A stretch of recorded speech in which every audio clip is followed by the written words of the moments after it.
대통령이 해외를 나가면 민주당이 시끄러워지는 것 같아요. 유엔 총회 갔을 때도 추미애 법사위원장의 조희대 대법원장 단독으로 당 지도부랑 상의 안 하고 증인 신청하고 그랬었잖아요. 이번에도 검사들 뭐 고발하고 이런 게 대통령 순방 가니까 이러고 결국 대통령 순방에 대해서 뉴스에 거의 나오질 못하고 있는 거잖아요. 그러니까 김병기 원내대표는 집권당 니들이 해라. 맞아요. 대놓고 얘기했죠. 이거 뭡니까? 김병기 원내대표는 사실상 이재명 대통령의腹심이거든요. 맞아. 네. 네. 그러니까 이게 프로그램이 계속 생기는 거죠. 영청 교체기가 되게 심화되고 있다. 왜 그러냐면 정청래 대표가 이번에 정청래 룰을 만들었어요. 전당대회 네, 정청래 룰을 맞아요. 친명계에서 뭐라 하기도 어려운 게 이재명 당대표 시절에 해왔던 방향성이거든요. 당원 주권주의라고 표현을 하면서 당원들의 힘을 늘리겠다. 듣도 보도 못한 이런 룰들도 만들고 있고.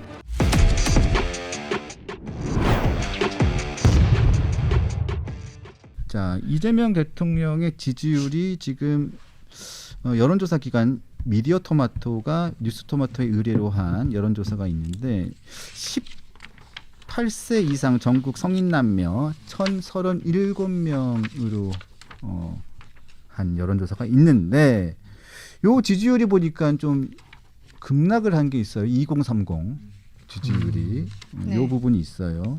자, 다른 뭐 여론조사 지지율에서는 좀 편차가 있습니다만 요 지지율을 한번 볼게요. 자, 전체 응답자 54.2는 긍정평가, 부정평가는 42로 집계가 됐는데 부정평가가 같은 기간에 6.8%포인트가 상승한 걸로. 그런데 2030 지지율은 2주 전 대비 10%포인트가 급락을 했습니다. 매우 못하고 있다가 30%를 넘겨버렸어요. 네, 대단하죠. 자, 근데 이유를 보니까 검찰의 대장동 사건에 대한 항소 포기 논란이 굉장히 컸고 부동산 정책에 대한 부분이 굉장히 컸습니다. 이 부분이 굉장히 컸어요. 이거 어떻게 분석을 하면 될까요? 그렇죠. 부동산 정책이 나온 지 11호 정책이니까 이제 한 달이 좀 넘었는데 집값 상승이 다시 빨라지고 있다라는 보도들을 많은 언론사에서 내고 있는 상황이거든요. 그거 얘기하니까 또 갑자기 그 생각이 나네. 이번에 부동산 정책 관련해서 국회 운영위에서 김은혜 의원이 김용범 실장한테 얘기해도 돼요? 아우, 그럼요. 딸 전세 자금에 대해서 아빠가 한 1억 3천 정도 빌려준 거. 근데 이게 처음에 문제 제기를 했던 게 뭐냐면 내년도 예산안을 가지고 온 거잖아요, 정부에서. 근데 그중에서 전세 자금 대출 이쪽에 있어서의 지원을 하는 금액이 올해 예산은 14조 원이었는데 내년도 예산은 10조 원대로 떨어진 거예요. 근데 임대주택 관련해서는 예산이 늘어난 거죠. 근데 우리 국민들은 임대주택에 살기보다는 전세를 통해서 자가를 좀 사고 싶어 하는 것들이 있는 게 아니냐. 그러니까 그런 이야기를 하면서 딸 전세에 있어서 아버지가 도와주신 거죠. 아빠 찬스에 대해서 한번 짚었고 그리고 따님이 그 임대주택에 살았으면 좋겠냐. 이런 이야기를 한 거예요. 결국에는 청년층의 내 집 마련을 위한 사다리 여기에 대해서 정부가 더 예산을 집중했었어야 되는 것이 아니냐라는 이야기를 한 건데 이 딸바보 김용범 실장이 갑작스럽게 버러러럭 소리를 질렀잖아요. 그때 옆에 있었던 우상호 수석이 깜짝 놀래갖고는 막 손을 이렇게 치고 마이크 치우고 결국 김병기 운영위원장이죠. 그 자리에서는 운영위원장이 처음에 정책실장님 이야기하다가 정책실장 이러면서 그렇죠. 화를 내면서 끝내니까 송구합니다. 이러고서 마무리가 됐는데 너무 엉뚱한 곳에서 이분이 급발진을 하는 거예요. 근데 좀 생각해보면 이분이 미국이랑 관세 협상 이런 거 할 때도 계속 들어가 계셨던 분이잖아요. 거기에서도 과연 이랬을까? 김은혜 의원님 앞에서, 그러니까 우리 국민의힘 의원들 앞에서는 그래도 된다라고 생각했던 게 아닌가. 본인과 좀 스탠스는 다를 수 있겠습니다만 대한민국 국민들의 대표로서 그 자리에 가서 예산에 대해서 물어볼 수 있는 거 물어보는 건데 그렇게 버러럭 하는 거는 저는 이거 정식 사과가 나와야 된다고 생각하는데 전혀 얘기가 나오지 않고 있어요. 굉장히 유감입니다. 비서라는 것이 이게 비밀 비자가 들어가 있잖아요. 그렇죠. 그러니까 사실 비서는 그림자 같은 역할을 해야 되는 거잖아요. 이 정부의 비서들은 너무 그냥 다 연예인들이세요. 너무 그 밖에 나오셔가지고 액션도 크고 발언도 많고 국회에서 버럭버럭도 하고. 근데 딱 한 명의 비서가 아무데도 안 나오고 조용히 계시는 애지중지하게. 찌찌뽕. 네, 그러니까. 그래서 내가 이게 느끼는 게 뭐냐면 이분들은 카게무샤가 아닐까. 진짜 비서를 진짜 비서의 시선이 집중되지 않도록 하는 이게 화려한 공작털처럼 이렇게 팍 펼치시고 모든 타겟을 자기한테 오게끔 하고 진짜 비서는 애지중지하게 우리 법률적 표현으로는 그 비밀 표현비서. 빗자가 들어 표현비서. 그러니까 표현비서신 것 같아. 도저히 비서들 같지가 않아. 너무 화려한 그 스텝을 밟고 계셔서 세상에 무슨 대통령실 실장이 국회에서 그렇게 소리를 그러니까 질러요. 난 이런 건 처음 봤어요. 이게 저는 이해가 안 되는 게 그런 거예요. 자, 이재명 대통령과 그 민주당, 여당 모든 의원들, 특히 법사위 이런 데서 가장 얘기하는 게 뭡니까? 1번이 임명직이 감히 선출 권력이 최고다. 그거 아닙니까? 선출 권력이 최고다. 그래서 대법원장도 다 미치고 모든 대법원장이고 판사고 모든 사람들도 다 선출 권력 아래 아닙니까? 그런데 대통령실 정책실장은 그야말로 임명 권력 아닙니까? 그런데 국회의원 선출 권력에게 용수철처럼 튀어나가면서 막 소리 질러요? 그러니까 그러면 선출 권력의 대장인 대통령이 가만히 보고 있으면 안 되죠. 예? 따끔하게 훈계를 하고 따끔하게 질책을 해야 되는데 그런 얘기 못 들었는데요. 안 해요. 못 들었는데요. 아니, 그러니까 그 다음 날 나가가지고 김어준 털보 아저씨 방송에 나가가지고 뭘 잘했다고 말이야. 아니 대통령실 실장이 왜 그렇게 그 특정 유튜브에를 나가는 건지. 아니, 전남지사 나간다는 얘기가 모락모락 전남지사 모락모락 그러니까 나오고 있습니다. 지금 보면은 지금 벌써 민주당 정부가 이번이 4번째 정부예요. 그래도 민주당 정부가 4번째 정부인데 지난 3번의 민주당 정부에서 안 나타나던 굉장히 독특한 현상이 이 대통령실 비서들이 이런 식으로 이렇게 하는 유튜브에 경우를 많이 나와요. 본 적이 없어요. 제가 그래가지고 이분들 사고 치면 그러니까 털보 방송 나가가지고 털보라고 한번 너무 비하 방송이니까 저 취소 죄송합니다. 김어준 씨 방송에 나가가지고 해명하고 김어준 씨 방송 나가가지고 자기 입장을 대변하고 그러면 김어준 씨가 괜찮아 어차피 이렇게 된 거 캐릭터 잡으셨으니까 더 세게 나가세요 막 이렇게 하고 막 이러잖아요. 자 김영복 정책실장이 김은혜 의원과 어떻게 했는지 그래서 여당 원내대표인 김병기 원내대표가 어떻게 반응을 하고 했는지 한번 보겠습니다. 지금 따님이 전세 살고 계시죠? 네. 전세금은 누가 모은 겁니까? 딸이 여기 저축을 한 게 있고요. 제가 좀 지금 빌려준 게 있습니다. 그러면 실장님은 일명 이 정부가 얘기하는 갭 투자로 집을 사셨죠? 아닙니다. 갭 투자 아닙니다. 그거 갭 투자 아니고요. 자, 제가 잠깐만요. 중도금 다 치러서 한 겁니다. 자, 따님은 지금 전세 자금 도와주셨든 아니면 따님이 모았든 자기 집을 살 수 있는 그래도 전세입니다. 보유고 아니고요. 전세 살고 있습니다. 따님한테 임대주택 살라고 얘기하고 싶으세요? 아니 의원님. 왜냐면 이번 정부 제 예산을 가족에 보면 대해서 그런 식으로 하지 임대주택을 마세요. 뭐라 하는 게 아니라 내 딸은 전세를 살 수 있어서 든든한 아버지의 마음이 있잖아요. 국민들의 가족처럼 생각한다면 우리 딸을 거명해서 꼭 그렇게까지 할 필요가 없고요. 의원님 어떻게 그렇게 가족을 그냥 막 엮어가지고 그렇게 말씀하세요? 가족이 없는 게 아니라 역지사지로 제 딸도요. 정리해 주세요. 자, 정책 시장도 그렇고 우리 제 저 딸도 김은혜 집안을 엮고 있는 실장님이십니다. 자, 의원님 다음은 엮었잖아요. 자, 말씀했잖아요. 저 적당히 하세요. 공직자 아버지 둬가지고 뭐 평생 눈치 보고 살면서 전세 부족해서 그런 딸에게 자, 무슨 정책 무슨 실장님, 말씀이세요 지금 의원님? 정책 실장이 의원님이 말씀했잖아요. 우리 딸이 갭투자 정책 실장! 들어가 있다고. 하시라니까. 제가 갭투자 안 했다고 말씀드렸잖아요. 그 정도 하시라니.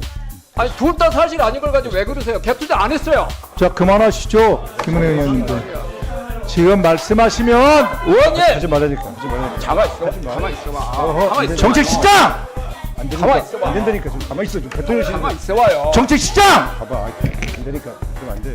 위증도 그렇고 말이죠. 안 된다니까 지금. 정책 실장! 지금 뭐 하는 겁니까? 여기 정책 실장 화냈는 거는 무엇입니까? 송구합니다. 뭐 여하튼 제가 좀 더 부드럽게 답변하는 훈련을 더 해야 되겠다. 김병기 그 운영위원장께서 이제 저에게 이제 이렇게 정신 차리라고. 두어 번 이제 말씀하셨다고 사람들이 왜 그러냐고 그러셨는데 그건 그 상황을 수습하고 네. 마무리 시키려고 그렇게 하신 거고요. 그 상황 위원장으로서 정리하려고 하신 거니까. 아니 갭투자 아니라고 예. 여러 번 반복해서 예, 답변을 했는데 계속 갭투자를 전제로 그렇습니다. 얘기하니까 예. 그때 이제 올라오신 거죠. 그렇습니다. 제 딸이 이제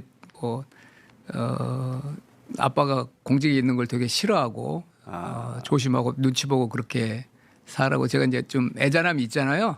예? 미안함이 첫 있으시겠죠. 아이고. 이왕 이렇게 캐릭터 잡힌 쑥쑥하고. 거 다음에 더 세게 하세요. 아니야, 그건 아니고. 필리 조선소 가보시면 지을 수가 없습니다. 그래서 그거는 이제 아마 트럼프 대통령이 필리 조선소의 지금 상황을 몰라서 하시는 말씀이고요. 미국 쪽 요구 사항을 보고 처음에 이거는 뭐 을사늑약보다 더하네 했다고 하던데. 뭐 을사늑약은 저리 가라 할 수준이다. 뭐 그래서 저도 이제 프린트된 걸 받아보고 뭐 그 우리 비서관께서 왜 그런 말씀을 하셨는지 제가 공감이 될 정도였습니다. 공감. 자, 보셨죠? 선출 권력에게 임명 권력이 아주 그냥 뭐 내놓고 그냥 저건 무시하는 거죠. 국민을 무시하는 거라고 저는 볼 수밖에 없다고 생각을 합니다. 그렇죠. 대통령도 선출 권력이 우선이니까 사법부가 아래라는 듯이 지금 대통령실도 그렇고 민주당에서도 그러고 있는데 근데 저는 궁금한 게 요 내용을 보면은 이제 김용범 실장이 본인 딸은 건들지 말라. 딸 건들지 말라. 딸바보로서 막 얘기를 하면서 아빠가 공직에 있는 거를 굉장히 싫어한다. 싫어한다. 그 아버지가 공직에 계셨던 자녀 출신으로서 어떻게 생각하세요? 네? 아버지 지금 얘기해도 되는 거예요? 그게 저는 예. 제가 중학교 1학년 때부터 대학교 3학년 때까지 아버지가 공직에 공직에 계셨고 그 다음에도 공직에 잠깐 계시긴 계셨는데 그때는 너무 어려가지고요 좋았어요. 그때는 그냥 좋았어요. 솔직하게 TV 켜면 아버지 나오시고 그때는 좋았어요. 왜냐하면 그러니까. 그때는 네. 솔직히 말씀드리면 대통령 말고 국회의원 말고는 민선이 없었어요. 맞아요. 다 그냥 관선이었고 네. 다 민선은 대통령하고 국회의원밖에 없었잖아요. 그러니까 국회의원 아들이라고 뭐 어디 가서 뭐 그냥 다 대접받고 뭐 이랬으니까 솔직히 말씀드리면 그때는 뭐 나이가 어렸으니까 그래서 그냥 좋았어요. 다 그냥 뭐 어디 가면 뭐 대접받고 어디 가서 잘해주니까 그냥 그때는 뭐 철이 없었으니까 그때는 그랬고 근데 선거 떨어지고 난 다음에 선거 빚이 엄청 많아져가지고 선거 빚이 엄청 많아져가지고 지금도 어렵게 사니까 예. 그때는 아버지가 출판 기념회나 그런 거 한 번도 안 하셨고요. 그런 거 한 번도 안 하셨고 그런 거 한 번도 안 하셨어요. 그래서 선거 빚이 엄청 많아져가지고 그때부터 그때, 경제적으로 너무 어려워져가지고 그때 배추 농사를 하셨어야 됐는데 배추 농사요. 그러니까 그런 걸 못 하셔가지고 선거 빚이 엄청 많아져가지고 그다음부터 경제적으로 상상을 초월할 정도로 어려워서 고시원 살고 막 그랬거든요. 저. 진짜 고시원에서 오래 살았어요. 저는 고시원에 오래 살았어요. 혼자서. 그러니까 이게 저도 작년에 한번 출마를 했지만 정말 오세훈 시장한테 이번에 있어서는 저희 정치 지망생들이나 정치 이제 초년생들이 고마워해요. 오세훈 시장이 그 오세훈법을 만들어서 돈 안 드는 정치를 할 수 있게 사실상 그거를 만들어줬죠. 뭐 그게 지금 선거법이나 정치자금법이 뭐 현실적이지 못하다는 이야기들도 많이 있긴 한데 그 전에는 진짜 선거가 어마어마했잖아요, 진짜. 그렇죠. 예, 그러니까 저도 예전에 정치하시던 분들 의원님들 얘기 들어보면 아유 그랬으면 난 정치 못했겠다라고 생각이 들더라고요. 그렇죠. 지금 같으면 모르겠는데 옛날 같이 그렇게 정치하면 돈이 엄청 들어가지고 못해요. 그러니까 오세훈 시장님은 그거 하나로도 한국 정치에 사실 큰 업적이 있는 분이에요. 저는 그렇게 생각을 하고 사실 그런 면에서 우리 당의 아주 보석 같은 정치인들 중에 한 분이라고 생각을 합니다. 저는 진짜 그거 아니었으면 정치 시장 못했을 것 같아요. 이건 제가 시장님 만나서도 예전에 한번 말씀드린 적이 있어요. 좋아하시겠네요.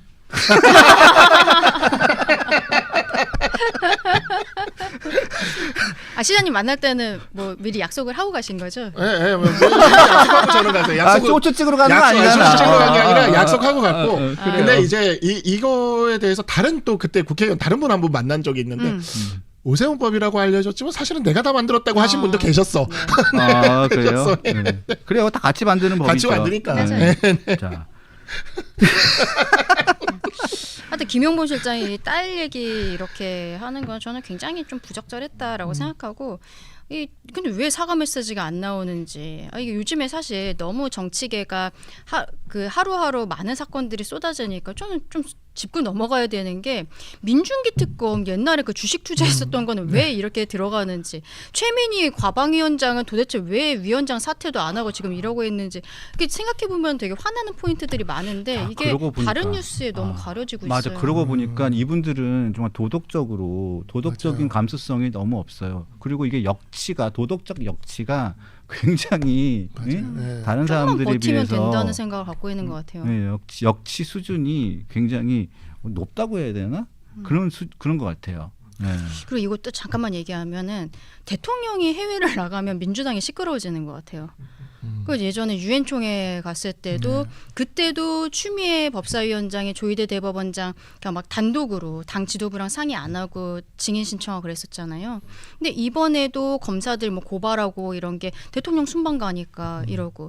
근데 예전에 그 추석 전후로 해서 그때 우상호 정무수석뿐만이 아니라 강훈식 비서실장도 막 유튜브 같은 데에 나오면서 뉴노멀이에요. 맞아. 그때 뉴노멀이라는 표현도 그 우상호 수석이 썼는데 당에 대해서 본인들이 별로 관여하지 않는다. 지금 대통령실과 당의 관계가 뉴노멀이다 이런 표현을 했는데 좋은 말로 뉴노멀이지 너무 신경 쓰지 않는 게 아닌가. 결국 대통령 순방에 대해서 뉴스에 거의 나오질 못하고 있는 거잖아요. 그러니까 사실 오늘 주제는 없는 이야기긴 한데 지금 벌써 제가 만든 조어인 명청교체기가 드디어 더 심화되고 있다. 이 강펀치에서 제가 만든 조어지 않습니까? 맞아요. 그렇죠. 야, 진짜 강펀치가 정말 저의 진짜 그렇긴 한데 왜 그러냐면 정청래 대표가 이번에 또 정청래 룰을 만들었어요. 이번에 전당대회 네, 정청래 룰을. 맞아요. 그러니까 이게 민주당이랑 우리 당의 가장 큰 차이점이 민주당은 그 현역 의원들과 우리 당의 당협위원장과 같은 지역위원장들이 임명하는 대의원들에게 전당대회에서 표의 곱하기를 해줘요. 그래서 현역 의원들과 지역위원장의 입김이 되게 강해요. 민주당은. 그리고 일반 거기는 이제 권리당원이죠. 권리당원의 표보다 대의원들 표가 몇 배 높은 거예요. 20배, 지금은 20배가 높았었죠. 예. 근데 그거를 1대1로 줄인 만들어버리는 거죠. 거예요. 그러면 이게 지금 보면 친명행제 비명행사 공천으로 국회의원들 중에서는 친명계가 많거든요. 그러니까 그 사람들이 동원할 수 있는 대의원표를 확 깎고 그다음에 박찬대가 아닌 정청래를 찍어준 그 민주당의 권리당원들의 표의 가치를 확 올려버려서 그래서 정청래가 이제 완전히 당을 장악하겠다라는 룰이거든요. 이게. 그러니까 이게 정말 명청교체기가 진짜 현실화되는구나. 이 싸움의 끝은 저는 좀 미리 예견하건데 분당까지도 봅니다. 전 분당 될 수도 있다고 봐요. 28년 총선 전에. 그래서 우리 당이 지금 분열하면 안 돼요. 민주당은 분당의 역사가 꽤 길어요. 예전에 문재인과 안철수가 분당했던 그 2016년 총선이 2028년 총선 때 한 번 더 저는 벌어질 수 있다고 보거든요. 지금 정청래 뒤에는 또 아까 얘기하신 우리 김어준도 있고 또 이번에 유튜브를 시작한 문재인 대통령이 있어요. 그래서 이 친문 친명 싸움은 솔직히 우리 당의 친윤 친한 싸움과는 또 좀 다른 굉장히 고리 깊은 싸움이 있어서 이게 우리 당이 어느 정도 선에서 합쳐서만 갈 수 있다면 28년 총선에서 우리가 이기면요. 그다음에 친문 정당이 하나 나와가지고 거기서 야당이 하나 또 나와버리면요. 이재명 정부 몰라요 아무도. 지금 이 쌓아놓은 이 죄과가 그때 가서 다 터질 겁니다. 그래서 이게 생각보다 항상 정의라는 게 그때그때 실현 안 되는 게 굉장히 저기하지만 의외로 지금 민주당의 조짐이 저는 이 정청래 룰에서 느껴졌어요. 여기 이거 좀 심각하다. 그러니까 그 아까 대의원의 투표 가치에 대한 문제들 이게 근데 또 친명계에서 뭐라 하기도 어려운 게 이재명 당대표 시절에 해왔던 방향성이거든요. 그 당원 주권주의라고 표현을 하면서 당원들의 힘을 늘리겠다.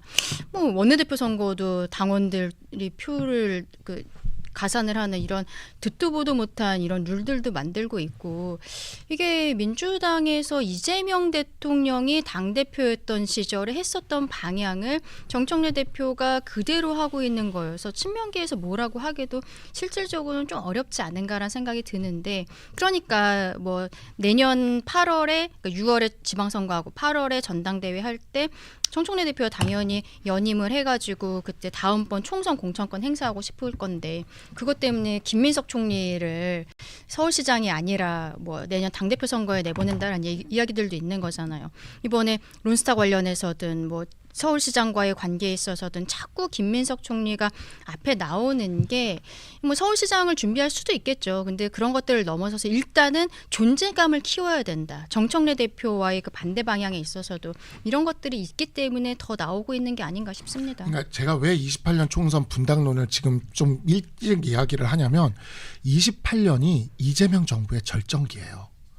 그러니까 우리는 다 정부 출범 시기에 정부의 힘이 되게 강하다고 생각하지만 정부 3년 차쯤 되면 말단 부위까지 정부 사람으로 다 채울 수가 있습니다. 국가장급까지 다 채울 수가 있어요. 그러면 사정기간이고 뭐고 이재명 대통령의 말 한마디로 다 움직이는 시점이거든요. 근데 그 절정기에 정청래 대표가 당을 쥐고 이재명 대통령이랑 맞서겠다고 지금 하는 거예요. 그런 상황에서 이재명 대통령과 친명계 의원들이 정청래의 친청행제 비청행사 공천을 견딜 것이냐? 이게 한쪽으로 기울면 견디면서 주저앉게 되고 타협을 하겠지만 그때는 이재명 정부도 절정기이기 때문에 결코 타협하지 않는 상황이 펼쳐질 수가 있다는 거죠. 그래서 거기가 생각보다 지금 의외로 나는 한 번도 정청래 대표가 국회의원으로 있을 때도 이 사람이 민주당의 대표 주자가 될 거라는 걸 단 한 번도 생각해 본 적이 없는데 일이 이렇게 되네 하는 생각이 드는 이게 가능한 일인가 하는 생각이 드는 정말 정치는 재밌는 것 같습니다. 네. 안 그래도 지금 정청래 대표가 지금 역대 최대 예산을 호남에 편성하겠다. 그래서 맞아요. 국가가 호남 기여에 답할 때라고 하면서 예산 편성을 호남에다가 최대로 하면서 지금 호남에다가 인심을 확 지금 거기 권리당원들이 많이 계시니까요. 인심을 그냥 확 풀고 있어요. 그러면서 제가 보기에는 와, 뭐 당 대표가 아예 그냥 대놓고 그냥 호남에다가 그냥 본인이 좀 호남 챙기기를 확실하게 하고 있다고 그냥 집중적으로 지금 그 얘기하고 있거든요. 이거 왜 그러겠어요? 이제 그러니까요. 내년에 자기 본인의 대표에 연임을 하기 위한 그렇죠. 빌드업을 좀 확실하게 하는 거죠. 왜냐면 지방선거는 사실 이렇게 안 해도 뭐 큰 이기는 걱정은 건데. 없는 건데 네. 그래서 경선 룰 네. 바꿔놓고 1인 1표 이거 바꿔놨죠. 그런 다음에 호남에서 저 호남 엄청 챙깁니다. 이 사람 고향이 충청도잖아요. 충청도니까 맞아요. 충청도는 본인이 그냥 기본 빵으로 먹고 간다고 생각을 하는 거고 그런 다음에 호남 엄청 챙깁니다라고 예산 폭탄 예고했고 그리고 지금 보면 범여권 10명이 법사위에서 그 김병기 원내대표랑 상의도 없이 그냥 고발을 해버렸죠. 네. 법사위에서 사전 협의도 없이 검사장도 고발해버렸잖아요. 그러니까 김병기 원내대표는 뒷감당 니들이 해라. 맞아요. 대놓고 얘기했죠. 그다음에 내란 전담 재판부 지금 누굽니까? 법사위 여당 간사 김용민 의원이 내란 전담 재판부 막 꺼내 들어가지고 얘기하니까 그 김병기 원내대표가 아니 개인 정치, 지들 정치, 자기 정치 때문에 지금 내란 전담 하는 건 말이 되냐고 아예 대놓고 지금 반발하고 있잖아요. 이거 뭡니까? 왜냐하면 김병기 원내대표는 사실상 이재명 대통령의 복심이거든요. 맞아요. 네? 네. 그러니까 이게 계속 트러블이 계속 생기는 거거든요. 예. 저는 그렇게 보고 있습니다. 아까 전에 말씀하셨던 우리 그 박성수 변호사가 말씀하셨던 그런 맥락에서 저도 이해를 하고 있습니다. 자, 시간이 10시, 11시 35분을 향해서 가고 있는데 오늘도 시간이 후딱 갔네요. 후딱 갔네요. 후딱 갔습니다. 자, 오늘도 즐거운 시간이었습니다. 오늘 또 5만 명. 역사적인 네. 5만 명 5만 돌파 맞아요. 시간을 아, 우리가 정말, 함께해서 네. 정말 너무 즐거웠고 기뻐요. 기뻤습니다. 아주 의미 있는 시간이었습니다. 네. 다음에 우리 소개할 때 5만 요정이라고 자막에 하나 넣어주세요. 알겠습니다. 좋다. 자, 오늘 이 시간을 함께해 주신 우리 강냉이 선생님들께 다시 한번 감사드리고요. 자, 아까 전에 오늘 슈퍼챗 들어왔는데 아까 우리 아까 저기 못 말씀 못 읽어드렸습니다. 드렸어요. 최강태강님께 머리 심고 겁나 당당해졌네. 아까 전에 그 박주민 의원 말씀하신 것 같은데 보내주셔서 감사드리고요. 또 최강태강님께서 또 보내주셨는데 서영교의 본명은 서머시기 팔머시기 개라고 이렇게 제가 한꺼번에 싹 못 읽어드린 걸 이해해 주시기 바랍니다. 자. 왜냐하면 서팔개라고 읽으면 좀 그렇잖아요. 그래가지고 제가 서머시기 팔머시기 개라고 읽는 점을 이해해 주시기 바랍니다. 네. 다 안타까운 것 읽었네요. 같아요. 이분 서울시장 못 나올 것 결국은 다 같아요. 읽었네요. 아니, 나간대요. 아니 근데 아까 제가 그 문자 메시지 아무래도 그 좀 의미심장합니다. 김병기 원내대표의 텔레그램이 그렇게 빡 찍힌 사진이. 그러니까요. 나간대요. 남편분이 고우시대요. 고? 곱다고요. 어제 김영주 의원님이 말씀해 주셨어요.